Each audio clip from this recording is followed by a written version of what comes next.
കുറേ ഡോക്ടേഴ്സിനെ കാണിച്ചു, കുറേ മരുന്ന് കഴിച്ചു, ഒരു ഉപകാരമില്ല. ഞാൻ എന്നും വൈകുന്നേരത്ത് കുടുംബ പ്രാർത്ഥന കഴിയുമ്പോൾ മമ്മിയുടെ നെറ്റിയത്ത് പപ്പയുടെയും അമ്മമ്മയുടെ ഒക്കെ ഉടമ്പെടുത്താലും കുരിശ് വരച്ച് കൊടുക്കാറുണ്ട്. അപ്പം മമ്മി പറയും, വാവേ ഇപ്പോൾ ഈ ചൊറിയുള്ള ഭാഗത്തും കൂടി നീ തേച്ച് തരൂ. പിന്നെ അങ്ങനെ മമ്മി തേച്ച് തുടങ്ങി. മമ്മി ഞാൻ കുറച്ച് വേറൊരു പാത്രത്തിൽ ഒഴിച്ചു കൊടുത്തു. മമ്മി അങ്ങനെ ചൊറിയുള്ള സ്ഥലത്ത് തേച്ച് തുടങ്ങി. ഒരു ദിവസം രാവിലത്തെ ഡെയിലി ബ്രെഡിൽ അച്ഛൻ പറഞ്ഞു, ഉടമ്പടി ധ്യാനത്തിൽ അച്ഛൻ പറഞ്ഞു, ചൊറിച്ചിലുള്ള അലർജിയുള്ള മകളെ ദൈവം അനുഗ്രഹിക്കണമെന്ന്. അതേ പിന്നെ എൻ്റെ അമ്മയ്ക്ക് ചൊറിച്ചിലും ഉണ്ടായിട്ടില്ല. അതുപോലെ ഇങ്ങനെയൊക്കെയാണ് എനിക്ക് കിട്ടിയ കുറേ അനുഭവങ്ങൾ.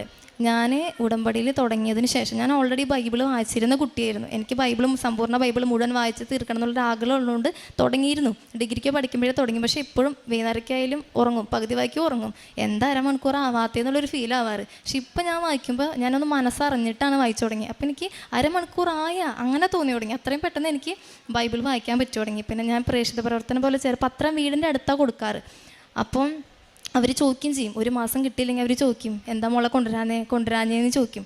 പിന്നെ ഇവിടുത്തെ ഒരു കൗൺസിലർ പറഞ്ഞു, നമ്മൾ സ്ഥിരം കൊടുക്കുന്ന ആളുകൾക്ക് കൊടുക്കാതെ പുറത്തേക്ക് കൊടുക്കാൻ. അപ്പോൾ ഞാൻ ക്ലാസ്സിൽ കൊടുത്തു തുടങ്ങി, അക്രൈസ്തവർക്ക് കൊടുത്തു തുടങ്ങി, ഓട്ടോ സ്റ്റാൻഡ്, ബസ് സ്റ്റാൻഡ്, അവിടെയൊക്കെ പോയിട്ട് ആളുകൾക്ക് കൊടുത്തു തുടങ്ങി. അപ്പോൾ അതെനിക്കെന്നെ ഒരു റിലീഫായി. ഞാൻ ആദ്യം വിചാരിച്ചു അവരെങ്ങനെ റിയാക്ട് ചെയ്യുമെന്ന് അറിയില്ലായിരുന്നു. പിന്നെ ചിലർ മേടിച്ചിട്ട് അവരുടെ സങ്കടം എൻ്റെ അടുത്ത് പറഞ്ഞിട്ട് പറയും, മോളെ എനിക്ക് വേണ്ടി പ്രാർത്ഥിച്ചോളൂ കേട്ടോ. അപ്പോൾ ഞാൻ പറയും, ഞാൻ പ്രാർത്ഥിക്കാൻ ഒരു കുഴപ്പമുണ്ടാവില്ല. അങ്ങനെ പിന്നെ കുറേ പേരുടെ വീടുകളിൽ, അതായത് അവരെൻ്റെ അടുത്ത്, ഞാൻ എന്നും ഈ ഡെയിലി ബ്രെഡിൻ്റെ ധ്യാനത്തിന് സ്റ്റാറ്റസ് ഇടുന്നുണ്ട്. അവർക്കറിയാം ഞാൻ കൃപാസനത്തിൽ പോകാറുണ്ടെന്ന്. അവരെൻ്റെ അടുത്ത് പറയും, അവർ സങ്കടം വരുമ്പോൾ എൻ്റെ അടുത്ത് മെസ്സേജ് ഇട്ട് പറയും, നീ എനിക്ക് വേണ്ടി പ്രാർത്ഥിച്ചോളും. അവർക്കൊക്കെ മാതാവിൻ്റെ ഒരു ഫോട്ടോ കൊണ്ടു കൊടുക്കാനും ഉടമ്പടി വസ്തുക്കൾ, തൈലം ഒഴിച്ച് ഉപ്പ് തേനൊക്കെ കൊടുക്കും. രാവിലത്തെയും വൈകുന്നേരത്തെയും പ്രത്യക്ഷീകരണ പ്രാർത്ഥനയൊക്കെ ഫോട്ടോസ് ഇട്ടിട്ട് പ്രിൻ്റ് എടുത്തിട്ട് കൊടുത്തിട്ട് പറയും പ്രാർത്ഥിച്ചോളൂ. അപ്പോൾ അവർ പറയുന്നുണ്ട് പ്രാർത്ഥിച്ചതിൻ്റെ ഫലം എനിക്ക് അനുഭവിക്കുന്നുണ്ടെന്ന് വരെ എൻ്റെ അടുത്ത് പറഞ്ഞപ്പോൾ അതൊക്കെ എനിക്ക് ഭയങ്കര ഒരു റിലീഫായിരുന്നു. അതുപോലെ ഞാൻ എന്നും എന്നുമില്ല, ആഴ്ചയിൽ വെള്ളിയാഴ്ചകളിൽ, മിക്കതും വെള്ളിയാഴ്ച നോക്കുക, അല്ലെങ്കിൽ വേറെ ഏതെങ്കിലും ഒരു ദിവസം കോളേജിൽ നിന്ന് ഞാൻ ശക്തനിലേക്ക് നടന്നു പോകും. അപ്പോൾ ആർക്കെങ്കിലും ഉള്ള ഫുഡ് കടയിൽ നിന്ന് മേടിച്ചിട്ട് അത് കൊണ്ടുപോകും. റോട്ടിൽ ആരെങ്കിലും ഇരിക്കണ കാണുകയാണെങ്കിൽ അവർക്ക് കൊടുക്കും. കൂടാണ്ട് നോമ്പിൽ വെള്ളിയാഴ്ചകളിൽ വീട്ടിൽ നിന്ന് തന്നെ 5 പൊതിച്ചോറുകൾ പാക്ക് ചെയ്തിട്ട് ബസ്സിലാണ് പോവുക. 8 മണി 9 മണി നേരത്തെ ബസ്സിൽ നല്ല തിരക്കാവും. ഞാൻ ആർക്കെങ്കിലുമൊക്കെ കൊടുക്കുമ്പോൾ ആരെങ്കിലുമൊക്കെ പിടിക്കും. അവിടെ എത്തിച്ച് ഉച്ചയ്ക്കാകുമ്പോൾ ഞാൻ ഉപവാസമായിരിക്കും. അപ്പോൾ ഉച്ച സമയത്ത് ലഞ്ച് ബ്രേക്കിൽ പോയിട്ട് അവിടെ വയ്യാതെ ഇരിക്കുന്ന ആളുകൾക്കോ ഭക്ഷണം വേണ്ട ആൾക്കാർക്ക് കൊടുക്കാറുണ്ട്. അങ്ങനെ ആത്മീയമായിട്ട് നന്നായി വളരാൻ എനിക്ക് സാധിച്ചു. പിന്നെയെന്ന് വെച്ചാൽ ഉടമ്പടി എടുത്ത സമയത്ത് കുറേ അനുഗ്രഹങ്ങളായിരുന്നു. അതായത് ആഗ്രഹിക്കുന്നത് അല്ലെങ്കിൽ ചോദിക്കുന്നതൊക്കെ ഇങ്ങനെ നടക്കുമായിരുന്നു. പിന്നെ പ്രതിസന്ധികൾ വന്നു തുടങ്ങി, വീട്ടിൽ പ്രശ്നങ്ങൾ, ഈ അമ്മയുടെ ഈ ഒരു ഇതൊക്കെ വന്നു തുടങ്ങി. പിന്നെ അപ്പോഴും ഞാൻ പോസിറ്റീവാണ്, എനിക്കറിയാം ഞാൻ ഉടമ്പടി എടുക്കേണ്ട, ഈശോൻ്റെ കൂടെ ഒരു കുഴപ്പം ഉണ്ടാവില്ല. പിന്നെയാണ് ഇപ്പോൾ പ്രലോഭനങ്ങൾ വന്നു തുടങ്ങിയത്. ഇപ്പോൾ കുറച്ച് ദിവസമായിട്ട് മാതാവ് അങ്ങനെയൊന്നുമില്ല, നീ ഉടമ്പടിയുടെ സ്റ്റാറ്റസ് ഇടരുതെന്ന് പറഞ്ഞ് കുറേ പേരൊക്കെ എൻ്റെ അടുത്ത് വീട്ടിൽ വന്ന് ഇപ്പോൾ പറഞ്ഞു തുടങ്ങി. മണിക്കൂറോളം പ്രസംഗിച്ചു. പക്ഷെ അതൊന്നും എന്നെ ഏൽക്കണില്ല, ഞാനത് കേൾക്കട പോലും ഇല്ല. അതുപോലെ ഇപ്പോൾ അടുത്ത് കോളേജിലെ സാറുമാർ ഒരാൾ ദൈവമേ ഇല്ല എന്ന് എൻ്റെ അടുത്ത്, ഞാനാണെങ്കിൽ ഉടമ്പടി എടുക്കേണ്ട ഉപവാസം എടുക്കണമെന്ന് അറിഞ്ഞപ്പോൾ എൻ്റെ അടുത്ത് വന്ന് ചോദിക്കുകയാണ്, നീ എന്തിനാ പ്രാർത്ഥിക്കണേ? അങ്ങനെ കുറേ സംസാരങ്ങൾ.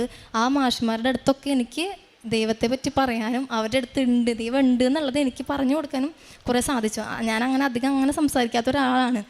അപ്പം ഇങ്ങനെയൊക്കെ മാതാവിനെ പറ്റി ഈശോനെ പറ്റി പറയാൻ പറ്റുക എന്നുള്ളത് എനിക്ക് എൻ്റെ ലൈഫിൽ വന്നൊരു ചേഞ്ചാണ്.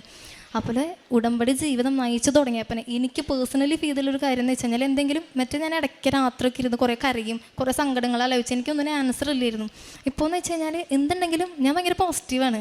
എനിക്ക് ഏതൊരു സാഹചര്യത്തിലും എനിക്ക് ആരെങ്കിലുമൊക്കെ എന്തെങ്കിലുമൊക്കെ എൻ്റെ അടുത്ത് ഫീഡ് ചെയ്ത് തരുന്ന പോലെ എൻ്റെ മനസ്സിൽ ഞാൻ എന്ത് ചെയ്യണോ ആ ഇൻസ്ട്രക്ഷൻസ് കിട്ടും, ഞാൻ അതുപോലെ ചെയ്യും. അതിൽ ഞാൻ ഭയങ്കര ഹാപ്പിയാണ്. വെറുതെ നിൽക്കുന്ന സമയത്ത് പോലും എനിക്ക് ഭയങ്കര സന്തോഷമാണ്. എന്താണെന്നറിയില്ല, റീസൺ ഇല്ല, ഞാൻ ഭയങ്കര ഹാപ്പിയാണ്. മനസ്സിനൊരു ആത്മസന്തോഷം, ദൈവൻ്റെ കൂടെ ഉണ്ട് എന്നുള്ള ഒരു പ്രസൻസ് എനിക്ക് ഫീൽ ചെയ്ത് തുടങ്ങി. വളരെ ചെറിയൊരു എക്സാമ്പിൾ പറയാമെന്ന് വെച്ച് കഴിഞ്ഞാൽ, ഇന്നിപ്പോൾ കൃപാസനത്തേക്ക് വരുന്ന സമയത്ത് 6:30 ആകുമ്പോഴേക്ക് എത്താൻ സാധ്യതയുണ്ട് ബസ്. അപ്പം അമ്മ പറയുന്നുണ്ട്, എന്താ അവ എത്താത്തത്? അപ്പോൾ എൻ്റെ മനസ്സങ്ങനെ പറയാണ്, എനിക്ക് വേണമെങ്കിൽ ഗൂഗിൾ മാപ്പ് എടുത്ത് നോക്കിയാൽ അറിയാം എത്ര സമയം കൊണ്ടാണ് ഇവിടെ എത്താൻ പറ്റുകയെന്ന്. അപ്പോൾ എൻ്റെ മനസ്സ് പറയാണ്, ഞാൻ സുഹൃത്ത് ഇടയ്ക്ക് ഇങ്ങനെ ഐ ലവ് യു ജീസസ്, അതുപോലെ എൻ്റെ അമ്മേൻ്റെ ആശ്രമം, ഇത് ഇടയ്ക്കിടയ്ക്ക് ഞാനിങ്ങനെ പറയാറുണ്ട്. അപ്പോൾ എൻ്റെ മനസ്സ് പറഞ്ഞു, ഒരു 15 മിനിറ്റ് നീ ഇത് പറയും, അപ്പോഴേക്കും കൃപാസനം എത്തും. ഞാൻ സമയം നോക്കി 6:36 ഞാൻ ചെല്ലി തുടങ്ങിയത്. കറക്റ്റ് 6:51 ഞാൻ ജനലയുടെ ഉള്ളിലൂടെ പുറത്തേക്ക് നോക്കുമ്പോൾ, KSRTC ബസ്സിൽ പുറത്തേക്ക് നോക്കുമ്പോൾ കാണുന്നത് കൃപാസനാണ്. കറക്റ്റ് 15 മിനിറ്റിനുള്ളിൽ ഞാൻ ഇവിടെ എത്തി. അപ്പോൾ എൻ്റെ മനസ്സ് തോന്നിക്കുന്നത് ശരിയാണെന്ന് തോന്നി തുടങ്ങി. അതുപോലെ എക്സാമിന് പോകുമ്പോൾ ഞാൻ 2 തവണ പഠിച്ചാലും എനിക്ക് എഴുതാൻ പറ്റാറില്ല. ഒറ്റ തവണ പഠിച്ചു കഴിഞ്ഞാൽ എക്സാം എഴുതുമ്പോൾ എനിക്ക് കിട്ടാറില്ല. വീണ്ടും ഒരു തവണ കൂടി വായിച്ചു നോക്കിയാൽ എന്തെങ്കിലും എഴുതാൻ പറ്റുള്ളൂ. പക്ഷെ അന്ന് ഞാൻ രാവിലെ പറഞ്ഞു, ഞാൻ അരമണിക്കൂർ എന്തായാലും ബൈബിൾ വായിക്കും, ഒരു സെൽഫ് പ്രെയർ ഉണ്ടാവും അരമണിക്കൂർ, അത് കഴിഞ്ഞിട്ട് ഞാൻ എക്സാം അറ്റൻഡ് ചെയ്യുള്ളൂ എന്നൊന്ന് വിചാരിച്ചിട്ടുണ്ടായിരുന്നു. എനിക്ക് വേണമെങ്കിൽ ഈ സമയത്ത് ഒന്നും കൂടി വായിച്ചു നോക്കിയാൽ എക്സാം എഴുതാം. പക്ഷെ എൻ്റെ മനസ്സ് പറയണം, ഇത് ചെയ്യ്. ഞാൻ എക്സാം ഹാളിലെത്തി. എനിക്കൊരു 5 മിനിറ്റും കൂടി ബാലൻസ് ഉണ്ട് പഠിക്കാൻ.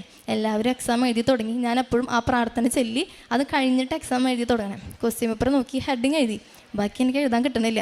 ഞാൻ പറഞ്ഞു, ഞാൻ ഈശോൻ്റെ അടുത്തും മാധവൻ്റെ അടുത്തും പറഞ്ഞു, ഞാൻ പറഞ്ഞ പോലെ ബൈബിൾ വായിച്ചു 1/2 മണിക്കൂർ ഞാൻ സെൽഫ് പ്രെയർ ചൊല്ലി. എനിക്ക് എന്തെങ്കിലും പറഞ്ഞു തന്നെ എനിക്ക് അന്നേരം എഴുതാൻ പറ്റുള്ളൂ.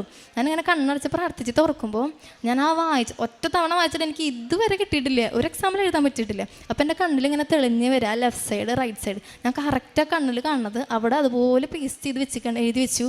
അതുപോലെ റിസൾട്ട് വരുമ്പോൾ ആ ക്വസ്റ്റ്യനൊക്കെ ആൻസർ ഫുൾ മാർക്ക് കിട്ടുമ്പോൾ നമുക്ക് കിട്ടുന്ന ഒരു ഫീൽ ഉണ്ട്. അപ്പോൾ നമ്മുടെ മനസ്സ് പറയുന്നത് മുന്നോട്ട് പോകുമ്പോൾ ആ ഒരു അനുഭവം എനിക്ക് കിട്ടി തുടങ്ങി. അപ്പോൾ എനിക്ക് മനസ്സിലായി എൻ്റെ കൂടെ ദൈവമുണ്ട്, മാതാവുണ്ട്.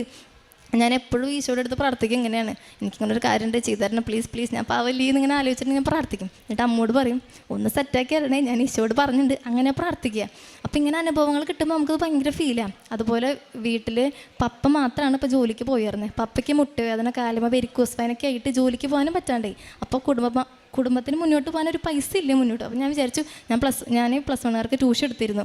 PG first year, second year ആയപ്പോൾ പ്രൊജക്റ്റ് കാരണം ലേറ്റായി, ജൂലൈയിൽ തുടങ്ങും. അപ്പോൾ അവരൊക്കെ വേറെ കോഴ്സുകൾ തുടങ്ങി. ഞാൻ വെറുതെ മനസ്സിൽ വിചാരിച്ചിട്ടേ ഉള്ളൂ, എന്താ ചെയ്യുക, എനിക്കിനി മുന്നോട്ട് പോകാൻ എന്തെങ്കിലും ട്യൂഷൻ കിട്ടിയെങ്കിൽ നല്ലതായിരുന്നു ചിന്തിച്ചുള്ളൂ. അതുപോലെ തന്നെ പിറ്റേ ദിവസം എൻ്റെ മിസ്സ് വിളിച്ചിട്ട് പറയാണ്, നിനക്ക് കെമിസ്ട്രി ട്യൂഷൻ എടുക്കാൻ ആരെങ്കിലും അറിയും? ഞാനാണെങ്കിൽ കെമിസ്ട്രിയാണ് പഠിക്കണേ, ഞാൻ ട്യൂഷൻ എടുക്കാം. അങ്ങനെ ട്യൂഷൻ എടുക്കാൻ പറ്റി. അങ്ങനെ കുഞ്ഞു കാര്യങ്ങൾ നോക്കുകയാണെങ്കിൽ കുറേ അനുഗ്രഹങ്ങൾ മാതാവും ഈശോയും കാരണം എനിക്ക് കിട്ടിയിട്ടുണ്ട്. അതിനൊക്കെ 1000 നന്ദി പറയുന്നു.